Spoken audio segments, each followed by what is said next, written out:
शहर के अमीर लोग बिना झिझक जरा सी भी खराब हुई चीजें फेंक देते हैं। जैसे एक औरत अपनी बेटी से कहती है कि उसने जो पिल्ले वाला खिलौना अभी खरीदा था वह जरा सा खराब हो गया है, इसलिए उसे फेंक दो। वह बेटी को समझाती है कि अगर उसे मरम्मत करेंगे तो वह खिलौना बदसूरत हो जाएगा और वैसे भी वे बाद में दूसरा खरीद सकते हैं। लड़की को इस बात से कोई फर्क नहीं पड़ता और उसकी माँ उस पिल्ले को बाकी कचरे के साथ एक छोटे से वेंट में फेंक देती है जो सीधा भूमिगत सुरंग में खड़ी एक ट्रक में चला जाता है और वहां से एक विशाल कचरा संग्रहण स्थल तक पहुंचता है। लेकिन उसी कचरा स्थल के अंदर छोटा रूडो भी है जो ट्रकों से लाई गई चीजों को देख रहा है। वह चुपके से उस जगह में घुस जाता है और एक कमरे में प्रवेश करता है।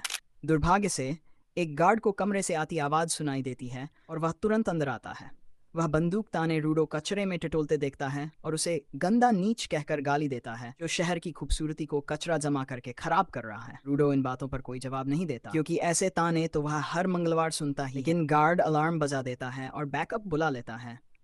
तभी जैसे ही और गार्ड आते हैं, रूडो उन पर कचरे की थैलियां फेंककर वेंट की ओर चढ़ जाता है और वे बस देखते रह जाते हैं। वह बाहर निकलने के करीब पहुंचता है लेकिन तभी गेट उसके सामने बंद हो जाता है और गार्ड धमकते हैं। वे उस पर गोलियां चलाने लगते हैं पर रूडो मजे से बुलेट्स से बचते हुए हॉल में पार्कर करता हुआ भागता है। वह सीधे एग्जिट की ओर दौड़ता है लेकिन एक भटकी गोली उसकी बांह को छू जाती है ठीक उसी वक्त जब वह दीवार फांदकर गार्ड्स की नजरों से ओझल हो जाता है। गार्ड बेकार में उसकी तलाश करते रह जाते हैं कि वह सीवर के मैनहोल से बाहर निकलता है और गार्ड्स को गाली देता है कि जब कोई कचरे को चाहता ही नहीं तो उस पर पहरा क्यों बिठाया है। अगले दिन कचरा लूटने वालों की खबर पूरे शहर में फैल जाती है और लोग इसका इल्जाम स्लम झुग्गियों के लोगों पर लगाते हैं। दीवार के उस पार स्लम के लोग जानते हैं कि यह काम किसका है क्योंकि यह पहली बार नहीं है जब रूडो चरा स्थलों में घुसा हो। वे सोचते हैं कि वह एक दिन पकड़ा जाएगा और सच कहें तो उनमें से ज्यादातर ही चाहते भी हैं, मगर रूडो को उनकी परवाह नहीं। वह तो अपना छोटा सा दुकान खोलकर शहर से लाए हुए सामान की मरम्मत करके बेचने बैठ जाता है। उसकी दोस्त चीवा वहां पहुंचती है और उसे डांटती है कि वह इतनी बड़ी जान का खतरा कर शहर का कचरा क्यों लाता है। रूडो हता है कि अमीर लोगों को बिल्कुल भी फर्क नहीं पड़ता कि वे पूरी तरह काम की चीजें भी फेंक देते हैं। गई चीजों पर तरस आता है, वह उन्हें वापस लाता है और अगर बेचकर कुछ पैसे मिलते हैं तो और भी अच्छा। चीवा उसकी बात कुछ हद तक समझ लेती है लेकिन तभी तीन लड़के वहां आते हैं और नाक पकड़ कर कहते हैं कि कोई कचरे की बदबू मार रहा है। वे चीवा से कहते हैं कि अगर वह रूडो के पास रही तो वह भी कचरे जैसी बदबू करेगी। वे उसके मोटे काले दस्तानों का मजाक उड़ाते हैं, कहते हैं कि उसने उन्हें ओबामा के राष्ट्रपति बनने से अब तक नहीं धोया और जो भी उन्हें छुएगा उसे खुजली हो जाएगी। एक लड़का उस लालटेन को भी लात मारकर गिरा देता है जिसे रूडो ने अभी ठीक किया था, कहते हुए कि यह कचरा कोई नहीं खरीदेगा। फिर वे कहते हैं कि उसके दस्तानों से भी डरावने तो उसके हाथ हैं, इसलिए वह उन्हें छुपा कर रखता है। रूडो चुपचाप उनकी सारी बातें सुनता रहता है लेकिन जैसे ही एक लड़का उसे कातिल का बेटा कहता है वह अचानक गुस्से में भर उठता है।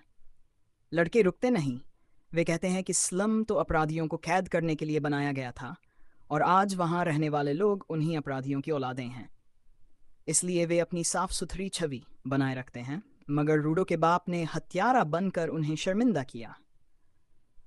रूडो और बर्दाश्त नहीं कर पाता और उन्हें घूर कर ऐसा मौत सा डर दिखाता है कि वे घबरा कर भाग जाते हैं।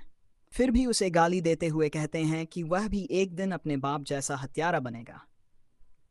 रूडो फिर चुपचाप लालटेन ठीक करने लगता है। चीवा उसे कहती है कि उसे विश्वास है कि रूडो अच्छा इंसान है और कभी अपने बाप जैसा नहीं बनेगा। रूडो ये सुनकर शर्मिंदा हो जाता है लेकिन आभार व्यक्त करने से पहले चीवा की नज़र उस पिल्ले वाले खिलौने पर पड़ती है जिसे रूडो ने पिछली रात कचरे से उठाया था। दरअसल वह उसे तोहफे के रूप में चीवा को देने ही वाला था, लेकिन इससे पहले कि वह दे पाता चीवा की माँ वहां आ जाती है और उसे अपने साथ ले जाती है। रूडो जब घर पहुंचता है तो पाता है कि उसका गोद लिया हुआ पिता रेटो उसका इंतजार कर रहा है। रेटो मजाक उड़ाते हुए उसी पल की नकल करता है जब रूडो नर्वस होकर चीवा को पिल्ला देने की कोशिश कर रहा था। रूडो शर्म से लाल हो जाता है क्योंकि उसने सोचा भी नहीं था कि रेटो ने सब देख लिया था। रेटो कहता है कि पहले उन्हें उसके कचरा स्थल वाले छोटे सफ़र पर बात करनी होगी। रेटो कहता है कि रूडो को इतना खुद को थकाने की ज़रूरत नहीं है क्योंकि इतने गरीब नहीं हैं। उसे लगता है कि रूडो शायद कर्ज उतारने जैसा महसूस करता है क्योंकि रेटो ने उसे गोद लिया जब उसका असली बाप कत्ल के इल्जाम में गड्ढे में फेंक दिया गया था। लेकिन रूडो कहता है कि ऐसा नहीं है। वह बताता है कि वह रेटो को अपना परिवार मानता है और बस अपना हिस्सा निभाना चाहता है। रेटो हंसकर कहता है कि इतनी ईमानदारी से चीवा से भी कह दे, वरना कोई और उसे ले जाएगा। तभी रूडो की पिछली रात की गोली की चोट खुल जाती है और दर्द से वह चूक जाता है। रेटो तुरंत उसकी मरहम पट्टी करता है और उसके हाथों की पट्टियां भी बदल देता है। रूडो अपने हाथों को देखता है और याद करता है कि बचपन से ही उसके हाथ चोटिल रहते आए हैं। लोग हमेशा उसके हाथों का मजाक उड़ाते और नीचा दिखाते थे, और कभी कभी तो उनमें असहनीय दर्द होता था। एक दिन रेटो ने उसे ये काले दस्ताने दिए थे जो जादुई ढंग से उस दर्द को दबा देते थे। मरहम पट्टी के बाद रेटो उससे कहता है कि वह जल्द ही चीवा से अपने दिल की बात कह डाले, वरना देर हो जाएगी। दोनों हंसी मजाक में लगे रहते हैं, लेकिन ठीक उसी समय एक डरावना नकाबपोश आदमी बाहर से उनकी सारी बातें सुन रहा होता है। अगले दिन रूडो हिम्मत जुटाकर चीवा से अपने दिल की बात कहने उसके घर की ओर पिल्ले वाले खिलौने के साथ निकल पड़ता है। लेकिन रास्ते में वह स्लम के किनारे पहुंच जाता है, जहां एक अपराधी को गड्ढे में फेंक कर मौत की सजा दी जा रही होती है। वह इस बर्बर दृश्य को देख रहा होता है कि भी चीवा उसके पास आ जाती है और कहती है कि यह दृश्य बहुत क्रूर है। रूडो घबरा जाता है, क्यों कि वह अभी उससे मिलने के लिए तैयार नहीं था। चीवा फांसी और ऐसी सजाओं पर बातें करने लगती है और फिर कहती है कि वह नहीं चाहती कि रूडो भी गड्ढे में फेंक दिया जाए। वह हती है कि चाहे शर वाले बहुत सी सही चीज़ों को भी कचरे की तरफ फेंकते, लेकिन ये वजह अपनी जान जोखिम में डालने के लिए काफ़ी नहीं। रूडो कहता है कि रेटो ने भी यही कहा था। चीवा जवाब देती है कि क्योंकि रेटो उससे प्यार करता है। रूडो एक पल के लिए सोच में पड़ जाता है कि चीवा के कहने का मतलब है कि वह भी उससे प्यार करती है। चीवा शर्मा जाती है जब उसे एहसास होता है कि उसकी बात का ये मतलब निकाला जा सकता है, लेकिन तब तक रूडो तो पागलों की तरह सोचने लगता है। वह जमीन पर गिर जाता है, चेहरा पकड़ लेता है और फिर पिल्ला खिलौना चीवा को देकर कहता है कि शायद वह इसे न चाहे क्योंकि यह कचरे से आया है, लेकिन उसे लगा कि यह पिल्ला उसके पास रहने से ज्यादा खुश रहेगा। उसकी हैरानी की हद नहीं रहती जब चीवा खिलौने को स्वीकार कर लेती है और कहती है कि वह इसे संभाल कर रखेगी। रूडो जितना कभी नहीं खुश हुआ उससे भी ज्यादा खुश हो जाता है।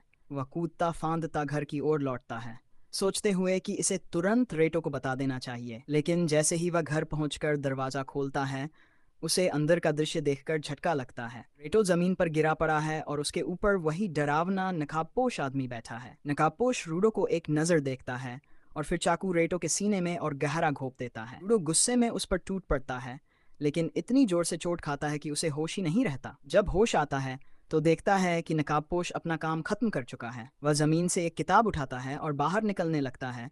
जाते जाते रूडो को देखता है। रूडो उसे रोकने के लिए भागने ही वाला होता है कि पीछे से रेटो की आवाज आती है। वह किसी तरह जिंदा है और आखिरी सांसों में रूडो से कहता है कि भाग जा। रूडो उसके पास झुककर कहता है कि वह मदद लाएगा, लेकिन रेटो कहता है कि भाग और इस सड़े हुए दुनिया को बदल डाल।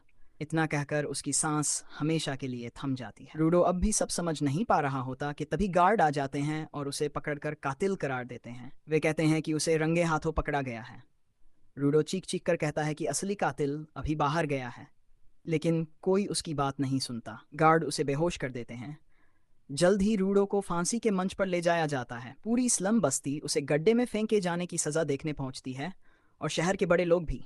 जज कहता है कि हत्या सबसे बड़ा अपराध है और चाहे उसने सिर्फ एक स्लम ड्वेलर ही क्यों न मारा हो, सजा कम नहीं होगी। वह रूडो को गड्ढे में फेंकने का आदेश देता है। लोग खुशियां मनाते हैं, जबकि रूडो अब भी यकीन नहीं कर पा रहा। वह बस चाहता है कि कोई एक व्यक्ति उस पर विश्वास कर ले। उसकी नज़र चीवा पर ठहरती है। रूडो उसे चिल्लाकर कहता है कि उसने रेटो को नहीं मारा।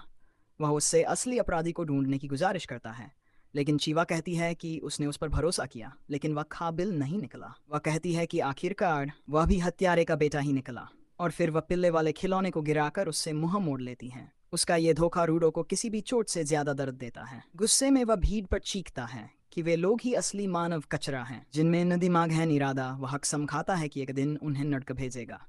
तभी उसकी नज़र भीड़ में उस असलीन का बपोश हत्यारे पर पड़ती है, लेकिन वह किसी को बता पाता उससे पहले ही उसे गड्ढे में धकेल दिया जाता है। रूडो कोलकाता है कि वह अनंत काल से गिर रहा है और बीच में ही बेहोश हो जाता है। नीचे कचरे का ढेर उसकी गिरावट को रोक लेता है। होश आने पर वह देखता है कि उसे कोई चोट नहीं आई। वह सोचता है कि यह कैसे संभव। तभी उसे इस जगह की भयानक बदबू मारती है। वह नाक दबा लेता है और सामने फैला हुआ कचरे का अनगिनत समुद्र देखता है, जिनमें अजीब अजीब चीजें भी हैं। वह हैरान होता है कि आखिर ये जगह है क्या। तभी अचानक उसके ऊपर एक विशाल छाया पड़ती है। वह मुड़कर देखता है और उसकी आंखें फटी रह जाती हैं।